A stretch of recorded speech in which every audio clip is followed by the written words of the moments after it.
Hi everyone, can you hear okay? Hello and welcome to the Policy Room at RFC 2025. I'm just going to do a quick intro for this session. I'm Una Buttafoco, I'm a Senior Policy Officer at the Soil Association.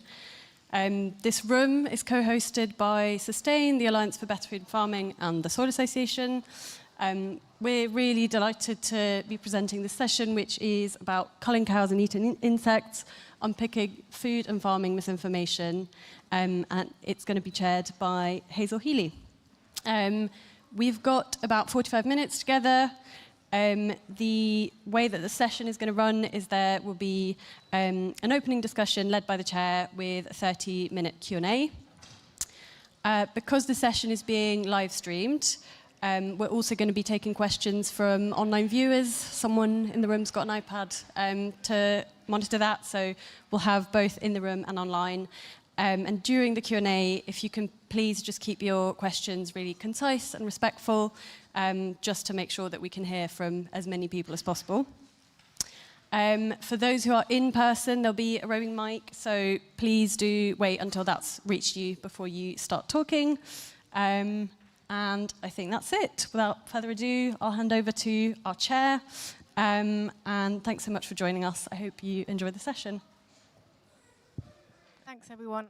First question, how do the mics work, actually? How do the mics... Can't hear any... just speak. Hi, everyone, and thanks for joining us for this lunchtime session. I'm Hazel Healy. I'm the editor at DeSmog, and we do investigative journalism that is dedicated to looking at who and what is blocking regulations to protect nature and a transition to sustainable farming, and why. So today's session, thank you to Sustain for having us here today, is about misinformation in the food and farming sector. And it's fair to say that 2024 has been an intense year for food and farming disinformation and misinformation as it's been under discussion and kind of used and abused, I would say, in various election campaigns over the course of the year. So we've seen it, the subject of food and farming and sustainability, subject to quite intense manipulation and misleading narratives spread by everyone from farmer influencers in Germany, on YouTube and the far right, to agri-industry and actual government departments also spreading their own forms of misinformation. And we're going to hear a little bit about the different kinds and what lies at the heart of them on this panel today. And I guess the other thing to say is that misinformation isn't only on the rise, it's also set to continue. I'm sure everyone in this room is aware of Meta's decision this week to disband its fact-checkers and go the same route as Elon Musk's X, formerly known as Twitter. So this problem is not going to go away, and it's set to get worse. So part of getting to grips with that is understanding it, and this is what we're here today to help everybody do. And at DeSmog, we spend a lot of time looking into this and who lies behind the misinformation and their vested interests. So we wanted to share with you some of our investigations on food politics this past year, where we've unpicked the falsehoods, found out who's sharing it, how it spreads, and the vested interests behind it. So we're lucky enough to have on our panel today two speakers who are Phoebe Cook, who's the deputy editor at DeSmog, who's led important stories on this topic, and Paul Price, who's an independent climate researcher from Dublin City University. And the way it's going to work, we're going to get a quick 5-minute presentation from each speaker. I'm going to ask some questions, and then we'll open up, probably have about 10 minutes or so for the floor at the end. So we're going to start with Phoebe, who's going to give us some insight into the conspiracy theories, kind of thin end of the wedge when it comes to misinformation that was circulating in the lead up and during the June EU elections. Phoebe. Thank you, Hazel. Please let me know if I speak over 5 minutes, because I'm quite likely to do that. So we're going to start with this beautiful picture. This is from a billboard in northern Italy. And yeah, you'll notice there's a picture there of a person popping a massive bug into their mouth. And the Italian translation of this Italian sentence is, let's change Europe before it changes us. And with the date of the European elections last year. And the logo in the bottom right is of a major right-wing populist Italian party, Matteo Salvini's party. So this, frankly, quite wild conspiracy theory that a global shadowy even, elite controls the world's population, including making it eat bugs, is actually being circulated by mainstream politicians in Europe. This was last year, and this is conspiracy theories and false claims like these were the inspiration behind a big project that my colleagues and I did at DeSmog, where we were looking into, across Europe, false misinformation in 7 different European countries and in 7 different European languages. This was actually an incredibly interesting exercise, and we identified a number of different tropes and types of misinformation, some of them quite outlandish, like the bugs one, but a lot of them really strove to distance citizens, people from a kind of conflated, shadowy elite. So it was very much this kind of us versus them dichotomy. One of the narratives we located was only elites will eat meat. Another was kind of around the EU's Green Deal, that the green laws are making people go hungry. There's absolutely no evidence for that. So we published a series of investigations looking at false claims. What was interesting was how some of this information was spread. And whilst that billboard was a physical thing kind of on the ground, we looked at online misinformation primarily and found that misinformation traveled in quite interesting ways, where, for example, you might have, well, actually, let's go to the next slide quickly. So in the Netherlands, in 2019, there were massive farmers' protests, I'm sure some of you are aware of, around the basically ammonia air pollution and the changes that the Dutch government were bringing in.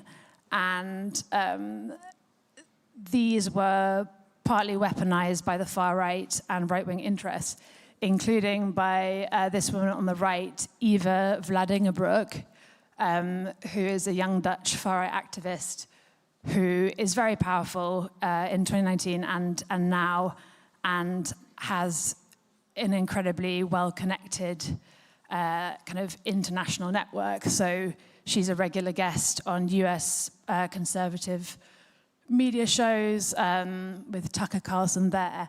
And what's interesting is that there's this one of the conspiracy theories is a particularly violent and racist conspiracy theory that the Dutch government were basically buying productive farmland in order to house asylum seekers and refugees. Completely untrue, no truth in it whatsoever. That was circulating in 2019 and is continuing to circulate now. Eva Vladingerbroek was circulating it on this US show. She picked up a basically unknown German farmer who she bumped into in Berlin, and before they knew it, they were on a podcast with the Canadian climate science denier Jordan Peterson, who's got a reach of millions. So interesting to reflect how, you know, this basically unknown German farmer who's a candidate for the European elections, he didn't do very well, by the way, but his conspiracy theory around this massively circulated and was picked up by this kind of quite interesting network of very powerful deniers. Have I done 5 minutes? That's great. So I think the thing to pick up there as well is that at DeSmog we've been looking at climate deniers for many years, and we can see the people who spread misinformation in food and farming are using, like, that misinformation is traveling along the same network. So going on, Jordan Peterson has a reach of millions. This Eva far-right activist can pluck a German farmer from obscurity. He's had a small YouTube channel, but gets access through these kind of key nodes of communication to much bigger audiences, and that's when you have a problem. So I'm just going to have a follow-up question for you, Phoebe. Have you seen, slightly scooped ourselves here, but have you seen similar tactics used in the UK to what you're describing in Europe? Similar arguments, similar tactics? Yeah, definitely. I would say that every geography is very different and distinct, and that's what we found across the European countries, that, yeah, no one narrative was the same. Every different one had a different political context. But in the UK, it was really interesting. Obviously, you're all aware of the massive farm inheritance tax protests, which were very well publicised across national media. And Jeremy Clarkson, a household name, former Top Gear presenter and farm owner, was particularly vocal at these protests and became a kind of focal point for the media to interview, because everyone knows him and some people find him charismatic. So he was at the protest, but not only did he attend the protest, but he did a lot of media activity around that. So he was quoted in The Sun repeating this horrendous replacement theory that I just mentioned, that originated in the Netherlands, which is extremely strong language, like quite shocking. We found it quite shocking, even though we kind of keep track of Jeremy Clarkson, who has frequently denied that climate change is caused by humans. But yeah, so he was at the protests along with Together, which is essentially a conspiracy theory group, which has originated to basically oppose COVID vaccines, but also has campaigned against clean air zones and net zero. So there he is, just randomly holding a Together sign. So you see how these different groups and individuals kind of interconnect. I'm not even sure that Jeremy Clarkson, he was seen with Alan Miller, the businessman behind Together, at the protest. So they do know each other. And also at the protest were Reform UK, who we all know about. And the protests were also picked up by some international deniers. So I think what we see is, even where the protest is quite local and maybe specific to the UK, this particular policy, it's being weaponized by these far-right populist interests and this kind of, group of deniers who are both on the ground at the protest, but also proliferating this misinformation on social media and in our most well-read tabloids. Yeah, and I guess that also shows us as well. I'll let you come in. Oh, yeah. I think the different range of motives. So if you have somebody like Jeremy Clarkson, I mean, he has expressed climate denial before, but he's somebody who courts controversy and attention. But a group like Together has an explicit, they make no secret of it. It's on their website. They say at their conferences, like anti-regulation, anti-net zero agenda. And anyone who lives in Oxford might be interested to know that this same group Together were behind like a quarter of all the negative social media postings around the low traffic neighborhoods. So they like get involved and piggyback and distort local issues for their own ends. Thanks, Phoebe. So we're going to move on now to Paul, who's going to talk to us about a very subtle and quite different, but no less dangerous form of misinformation when it comes to climate, addressing, climate change, emissions, and high levels of pollution that are caused by intensive farming, and particularly meat and dairy farming, and in this case, in Ireland. So this is a question, the kind of misinformation that allows policy prescriptions in farming that are insufficient to the challenges that climate and biodiversity crises pose. So over to you, Paul. Okay. Thank you.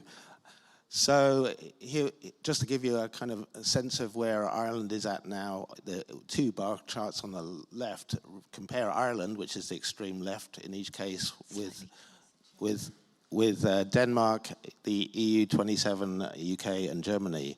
And what's remarkable is that in Ireland, 37% of total emissions are from agriculture, compared to much lower amounts in UK and Germany and so forth. And even worse in terms of methane, enteric methane, which is from ruminants, is 2.9 tons per capita per year, much lower in the rest of Europe. And the one on the right is about dairy nitrogen, and this is about, the left-hand axis there is about nitrogen excreted, which is a kind of measure of pollution, and dairy nitrogen in milk along the bottom. And the track is from 1990 on the kind of upper left, the kind of middle left there, and then, and downward to 2009, basically dairy pollution reduced while the same amount of milk was being produced, because this was the time when there was a cap on milk production. But that was relaxed from 2010 onwards. There was an EU decision, and ever since then there's been a massive dairy expansion, and going from 2009 up to 2022 on the top left, top right there, and that means much more pollution occurring despite from an increase in milk. And so now we're at this state where we have much more pollution, but the industry has to defend that. And so a lot of misinformation is sort of being laid out there. And you see the Financial Times article here about pressure to cull up to 200,000 cows. And that rather ignores the fact that there are now 500,000 more cows than there were in 2010. And so you have Elon Musk picking up on this, and the chart on the right is simply showing really what an outlier Ireland is compared to the rest of Europe. It's a very extreme outlier. There's much more total number of cows and an increase in total number of amount of milk, and that's really quite different in from the rest of Europe. And really, this was a kind of summary of the kind of Ireland's last 20 years. There was a kind of, in the plan in the 2000s, the industry decided, let's have much more milk, and we can sell it to China and sell milk powder and so forth. We'll help the milk industry elsewhere to ditch the milk quota. The EU milk quota cap on total production, and will weaponize, as particularly in Ireland, the nitrates derogation, so it doesn't matter about nitrogen pollution. And 2010's action the plan. And so this is more profitable, but more cows and greenhouse gases and more nitrates pollution. And the plan right now is 2020s, let's keep the production high.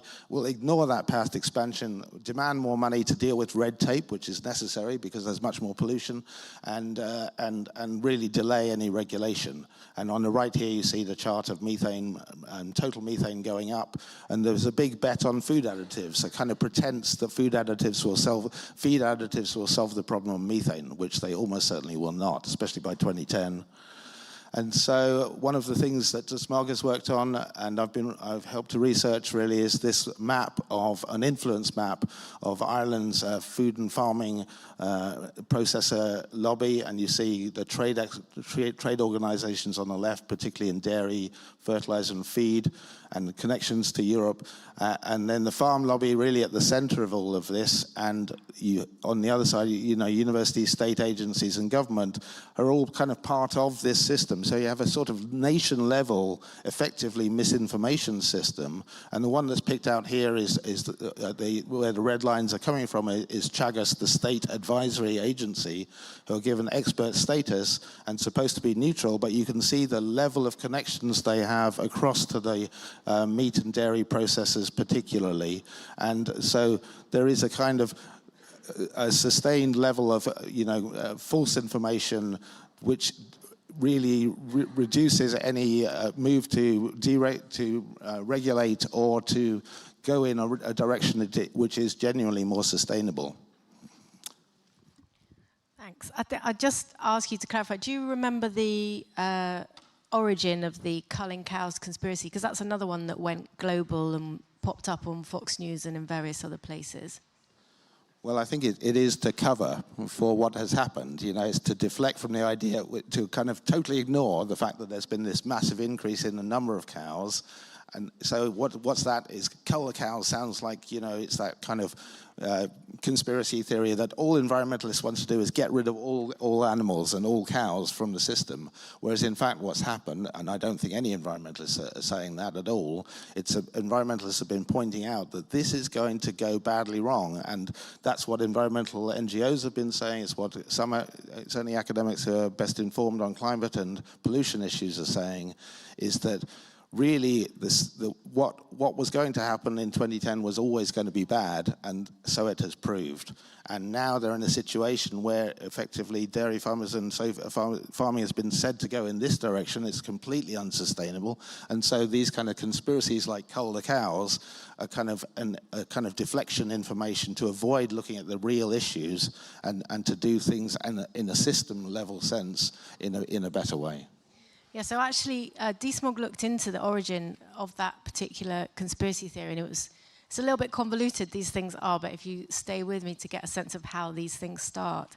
And so that idea was based on a report. It was never actually government policy, but there was a report that had various scenarios that would help address Ireland's high levels of greenhouse gases and high levels of nitrate pollution, which were polluting waterways and affecting biodiversity and wildlife. And one of the various scenarios was to reduce herd sizes over time. And that was picked up. There was one headline that said, cull cows. And from that point, it just went boom all over the world. And then the Telegraph had headlines saying, net zero zealots massacring cows in Ireland. And then it just jumped like that. And so each version of it was more extreme than the last. And it was never true. And it's also what else happens to cows at the end of their life, right? I mean, it's just, anyway, just on so many levels it didn't work, but that didn't stop it, like, traveling like wildfire. So often with these misinformation, it will be like pick up on something and misrepresent it.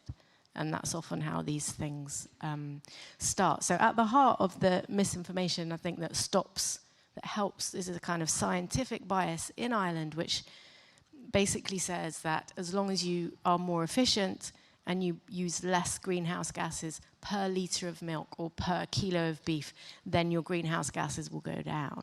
And that has been proven in decadal studies not to be enough and not to work. So unless you cap the overall volume, which seems like basic maths, being more efficient is not going to bring down your levels of pollution. But somehow that idea has embedded itself in the heart of Irish policymaking. You talked a little bit about that. How does that work in practice? Like, what this lobby that you got here on this extraordinary map that I know you also worked on, Phoebe, is like, what does that mean? How does this influence and power manifest itself day to day in Ireland? Well, I think day to day, what comes across the map, and you can click on each of these nodes and see the linkages between the actors, if you like, is just how many connections there are and how many political meetings, how much research is devoted to minor tweaks in business as usual, but most of all to keep it sustained. And all of the actors are doing this, and in a way, all of the universities and research monies is devoted to this. But the trouble is, if you have a system where the only control is the amount of profit being made, rather than actually having to meet the commitments at a national level that we have made in all countries to greenhouse gas pollution, limiting greenhouse gases, reducing greenhouse gases, and to limiting kind of nitrate and ammonia pollution, then unless you actually are going to exert those, apply those limits and enforce them, all you get is it's about profit and nothing else. And so we have no penalties for anything, any kind of excess pollution. We have no penalties for excessive methane pollution, and no limits. So once you remove the milk production cap, there are no limits, and except money. And of course, the most profitable actors are not really, certainly not the small farmers. It's the biggest landowner operators, the biggest processors, and most of all in Ireland and probably elsewhere, the biggest food processors who have kind of got away from being the actual kind of, often the farmer-owned cooperatives in Ireland anyway, who actually, where the milk actually arrives to be processed. The big groups have turned themselves into many hundreds of millions or billion-dollar corporations who act as food ingredients. So they use dairy products and so forth, but milk powders, pizza toppings, all of these things are where the real money is, and that's what keeps all of this going, is making sure this system, which works on a relatively cheap agricultural system, focused on pasture and silage, but it requires massive amounts of nitrogen fertilizer to keep this system going. It's probably the most polluting system you could intensify, and you end up with very bad situation. But all of this pollution and greenhouse gases are happening within Ireland, where meanwhile 90% of the production is actually being exported. So there are these crazy kind of imbalances and lopsidedness in the whole system. Thanks. So Paul, Phoebe, I'm going to turn to you with a question. We mentioned we saw a couple of characters there who were spreading misinformation or amplifying it. How do you see the impact of misinformation in terms of the EU elections? You mentioned that the farmer influencer wasn't elected as an MEP, but how influential are these people, and how do you see them affecting the development of farming policy? Yeah, that's a really good question and quite difficult to quantify, actually. What I would say is that we recently had a look at the EU's Agri Committee, which is responsible for enforcing agricultural policy. So I did delve quite deep into what the policymakers have said in the 6 months since they were elected. And a lot of these narratives that we looked at for the EU elections project have resurfaced. There are kind of politicians from Germany's far right, Alternative for Deutschland, AfD, saying, they're shoving the Green Deal down our throats, like very, very emotive language. A lot of narratives, kind of anti-Green Deal, anti-vegetarianism, veganism, a lot of misinformation that's actually just being said in Parliament the whole time. So I think it's a real mix. I think there are influencers, there are politicians, there are also some of the big farm unions representing industrial agriculture that we also looked at in the project. So I haven't fully answered your question, but I think we are seeing. The far right did make quite significant gains in these elections, and from what I've seen so far, which is only a few months in, I think we can say that some of these kind of really wild conspiracy theories have become just that little bit more mainstream. So it still doesn't mean that the majority of people believe in them. I think the majority of politicians in the European Parliament don't pay any attention to them, but it just slightly shifts the narrative, I think. And I think you can see that, but I think we need to do another investigation to find out exactly how much. You say it makes the Overton window smaller in terms of narrows the prospects for actual transformative change, has a chilling effect on sustainable farming policy. 100%, yeah. I think that's the really key point, to be honest, that it delays absolutely essential, urgent climate progress. It obfuscates the debate. So all the headlines are entirely grabbed by kind of strange, unusual, funny, weird things that a tiny minority of politicians and influencers are saying. Like our session title, attracts attention. Exactly, very tabloidy. But yeah, then I think there's no room left in the media to actually discuss these much more nuanced policy debates that need to be had around the EU Green Deal. It's not saying that everyone needs to agree exactly with every part of the legislation of the EU Green Deal, but it's these kind of narratives that are being spread by misinformers, including politicians, are extremely unhelpful in having that healthy space for debate. Thanks. And then just a question for you, last question, Paul, before we open up to the floor. So you were talking before about the big dairy processors versus smaller scale farmers in Ireland. What do Irish farmers want, smallholder farmers? What perspectives do they bring to this? I think the small farmers are in a difficult situation because in a way they need in the current system to ride on the coattails of the big farmers. And that's the way the Irish Farmers Association and the big representative lobbying bodies try to maintain that. And they are very important, all those smallholders, because they are the bulk, the largest number of farmers, and farming is culturally a big thing in Ireland, even though it's a tiny part of GDP, if you like. Those small farmers provide the electoral cover for all of this to continue, right? So if this misinformation is essential to perpetuate this dairy expansion, so that political cover is necessary from all these small farmers, because there are many of them, and a lot of rural Ireland is dominated by those people, really, even though most of the profits and most of the monies go to big dairy more than anything else, and almost no beef farmers and certainly no sheep farmers are making any money at all.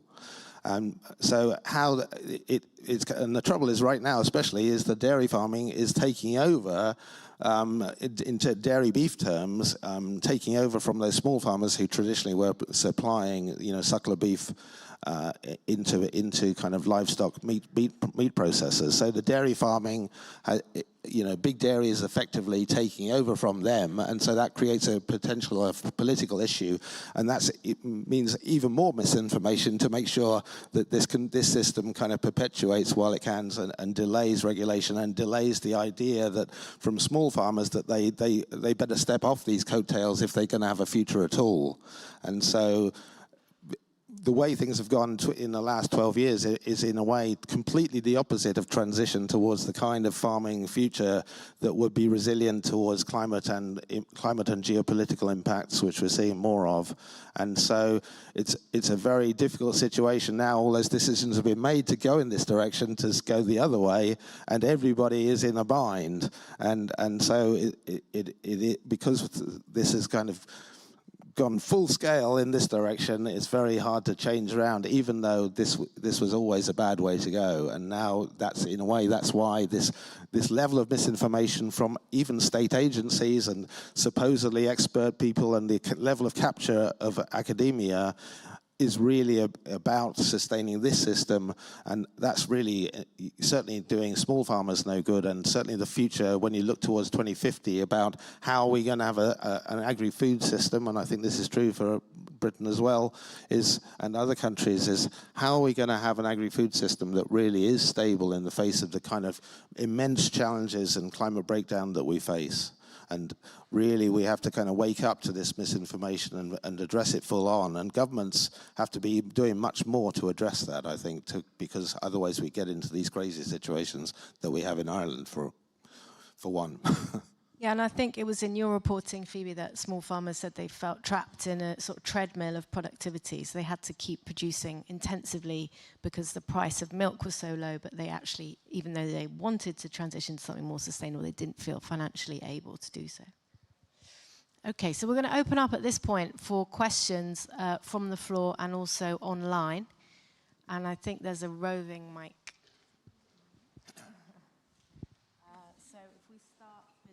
Stripy jumper to the right.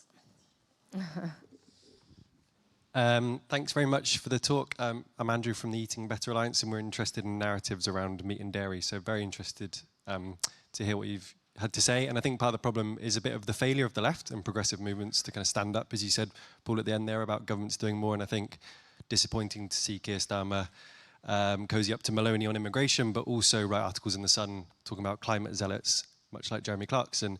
So I guess the question is, what lessons can the left or progressive movements learn from these very successful right-wing conspiracy movements, which can influence policy in the turn of a hat, and whether there's anything that we need to take from these tactics and the deep investigations that you've seen that we might be able to share in our campaigns, or whether they are just a load of far-right people and we need to ignore them, or if there's any tactics, I guess.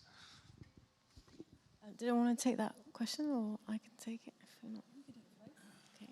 I think, it's easier for lies to spread than the truth, because they can be pithy and they can be false, and you don't need to prove them, and there's no sourcing, they're very short, and you've got Elon Musk there to kind of favor that tweet in the algorithm for you, So, but I think, what we've seen with fossil fuels and energy are campaigns by civil society to get, fossil fuel money, for example, out of politics, or to basically highlight, we make the influence visible at DeSmog, and then campaign groups can use that to advocate for a more even playing field and like a fair representation of different groups and different approaches to farming that isn't dominated by one way of operating. I mean, that's in terms of what we're describing here in Ireland. And then when it comes to misinformation, there isn't a huge appetite for this now, but platforms can have policies that label, correct, reduce the visibility of, or remove misinformation as it appears on their platforms. And then you have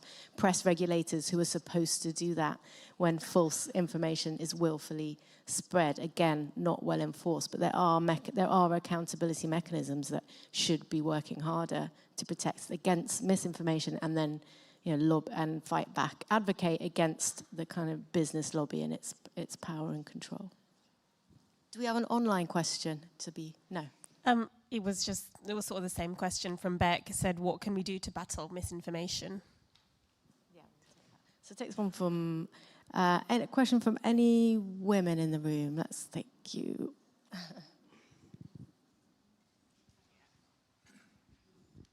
I think this is a wee bit of an uncomfortable thing that I'm going to mention, but to critique yourselves about the information you're given about Ireland. GDP, agriculture GDP is one of the highest exporters, and when we're saying Ireland, our cattle used to be one of our most sacred traditions in the Brennan laws. That's how we've settled disputes, and that is how it has been colonial influences that have changed our relation to cattle. And I think to not highlight that and put that forefront is because most of those universities there were colonially founded. And to say that I work with a lot of farmers, I do direct action with farmers. It's really grey. A lot of these farmers that want to protest against what's happening to their farms also believe in far-right conspiracies. And I know this is more of a statement than a question, but it's like, how do you actually hold the nuance with those farmers to say, I hear what you're saying and I understand that you're trying to critique the power analysis of big industry and big business, but like, how do we build that relationship to grow together? Like, I was working with farmers this year on Lough Neagh. 40% of Northern Ireland's water is currently my water is being affected by agricultural runoff, and NIA Water's not doing anything about it. But these farmers are trying to protest against it. I've been working with them, but I have to work with them through the conspiracy theories. Yeah. So it's like the left need to be a bit more tolerant and to go back to the genealogy of like, how do these power dynamics actually start? And it's colonial land relations. Thanks. Sure, yeah. I totally agree in terms of the way all these kind of memes are exploited. What we see in Ireland and in Northern Ireland is a constant kind of refrain that environmentalists against farmers, and that's what is put out there. As far as I can see, it's a completely false narrative. When you look at what environmentalists are talking about, they're never saying, farmers do this, farmers do that. What we're looking at is like what has happened in terms of system change. And obviously what I'm pointing to here really is what really has happened in the last 15 years. And in Ireland and in Northern Ireland, they're kind of quite parallel in what's happened. In Northern Ireland, it's more about pigs and poultry. And in Ireland, in the Republic, it's much more about cattle, particularly. But all, as you say, there's a kind of cultural kind of investment in a big way in Ireland in this kind of idea. But those very ideas are being exploited. The whole kind of family farm idea is continuously exploited, and we see it in the newspapers. And you'll see an article in the Irish Times or the Belfast Telegraph, and what will it be? It'll be like a farmer cutting out peat by hand, or it'll be a family farm with one cow, a cow and a calf. That's completely alien. That's completely not how farming has worked. So really what I'm pointing to here is what has changed and why it has changed. And these false narratives are being weaponized by these groups, by the processors who have the money, and even the likes of Teagasc, the state agency in Ireland, is saying this is not, oh no, we only have the same number of cows now that we did in 1960. Well, we have four times the production, and therefore many times the amount of pollution. And let's talk about that. And they say it as though we haven't changed, whereas there has in fact been massive change. And in a way, that's what we need to talk to. And I agree we need to have those conversations, but just to say, when we try, I work with NGOs, do it in a pro bono way, trying to kind of advise and try and put kind of real information out there. But what you're faced with is really hundreds of people being employed, the best PR people you can imagine, to push back. And the very little you can do about it. So getting any traction to even begin to put across these kind of messages is very difficult.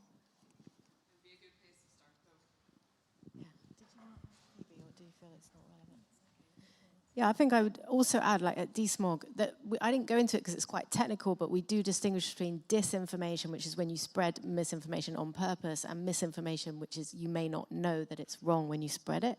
So we also focus on the information and the key ways that it gets spread and is originated, rather than the people who believe it, who's absolutely, not the people who we're thinking about here. And what we try and do is, by revealing the agendas of the people who are pushing it and have money behind them, we try and help others to see that this isn't as straightforward as it might look.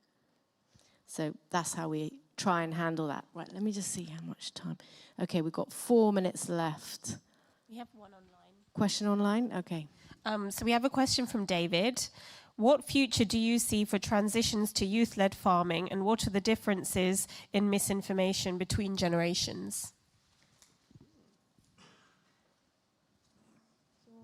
I could take the second half of the question, and maybe Paul could take the first. Yeah, in terms of, was the second part about the differences between generations in terms of misinformation? Yeah. Well, I think it's a really kind of interesting phenomenon, just our social media age, basically, and the fact that millions of people are only getting their news on social media. And that means, I think it does make it much easier for misinformation to proliferate. People are maybe accessing just a 30-second clip of a video about farming in Ireland, or whatever it happens to be. So, was I think older readers, perhaps not using social media as much, but also still using it, are kind of accessing different news sources. I think polarization between different audiences is becoming stronger. Misinformation is easier to spread, but I think all generations are equally being affected by different types of misinformation, because let's not forget that legacy media is responsible for huge amounts of misinformation and disinformation as well. I guess I'd just quickly just add that in Ireland, really the push for dairy is all-encompassing, and so at UCD recently at a debate, you could sense that everything was, all the young people were being pushed towards dairy, and so really business as usual is pushed as the only game in town for younger farmers. And for the older farmers, well, they're often in those kind of older beef and sheep farming, and they're looking, to either move on or to get out of farming. And that seems to be and meanwhile, access to land for anybody who wants to do anything different is very difficult.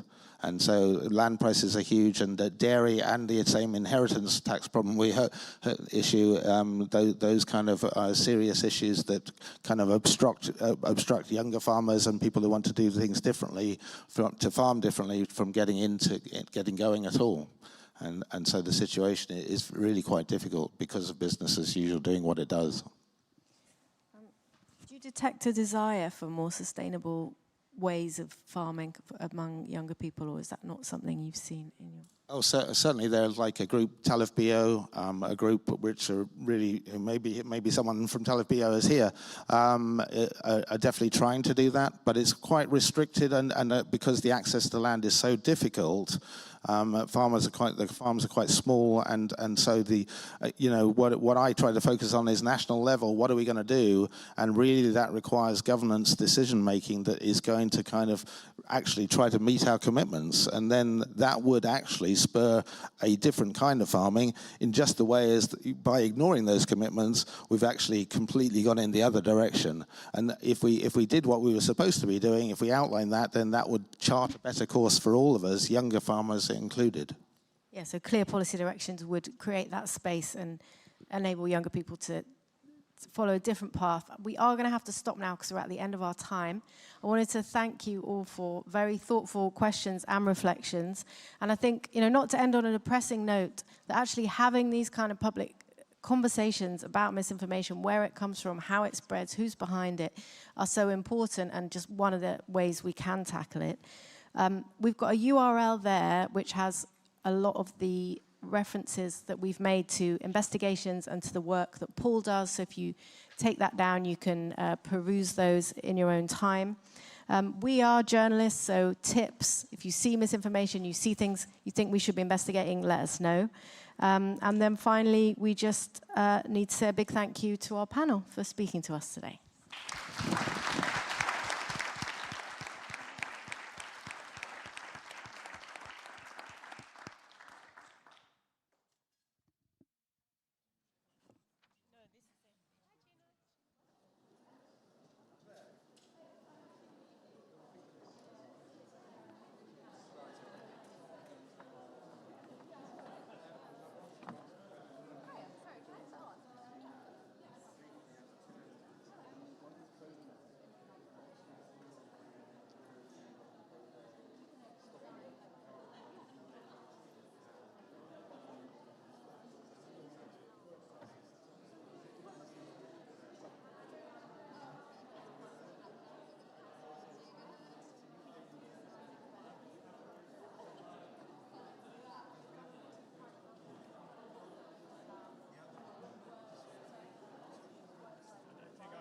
I'm on the way out. I'm not going to take your time very long, but I'm just going to say, misinformation comes in lots of forms.